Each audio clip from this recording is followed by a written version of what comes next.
வந்துட்டேன்னு சொல்லு, திரும்ப வந்துட்டேன்னு சொல்லு, அப்படிதான் இருக்கு. வர வர போர் அடிச்சா குக்கிங் மேல ரொம்ப இன்ட்ரெஸ்ட் ஜாஸ்தி ஆயிடுச்சு அப்படின்னு சொல்லி நினைக்கிறேன். குக்கிங் பண்ண வந்துடுறேன்.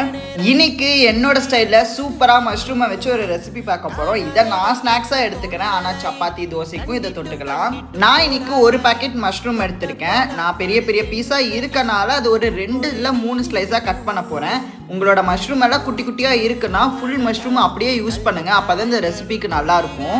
மஷ்ரூமை நல்லா கட் பண்ணி எடுத்ததுக்கு அப்புறமேட்டு அடுப்புல பேனை வச்சுட்டு அதுல ஒரு 2 ஸ்பூன் வந்து பட்டர் சேர்த்திருக்கேன். இது கூட குட்டி குட்டியா நறுக்குன பூண்டு, அது கூட வந்து பாத்தீங்கன்னா ஸ்லைஸா அரிஞ்ச வெங்காயம், உப்பு எல்லாத்தையும் போட்டு மிக்ஸ் பண்ணிட்டு நம்ம வச்சிருக்க மஷ்ரூமையும் போட்டுடலாம். இது கூட 1/2 ஸ்பூன் வந்து சில்லி பவுடர் போட்டுட்டு அதுக்கப்புறம் 1/4 ஸ்பூன் மஞ்சத்தூள் போட்டு கஸ்தூரி மேத்தி அதுக்கப்புறமேட்டு கொஞ்சமா ஃப்ரெஷ் க்ரீம் போட்டு நல்லா திக்கா ரெடி பண்ணி எடுத்து வச்சிங்கன்னா நம்மளோட மஷ்ரூம் ரெடி. இதை சாப்பிட்றதுக்கு கரெக்டான ஸ்டைலே பேன்ல இருந்து சுட சுட எடுத்து சாப்பிட்றதா. நீங்களும் இதை ட்ரை பண்ணுங்க. ட்ரை பண்ணிட்டு எப்படி இருக்கு அப்படிங்கறத கமெண்ட்ல சொல்லுங்க.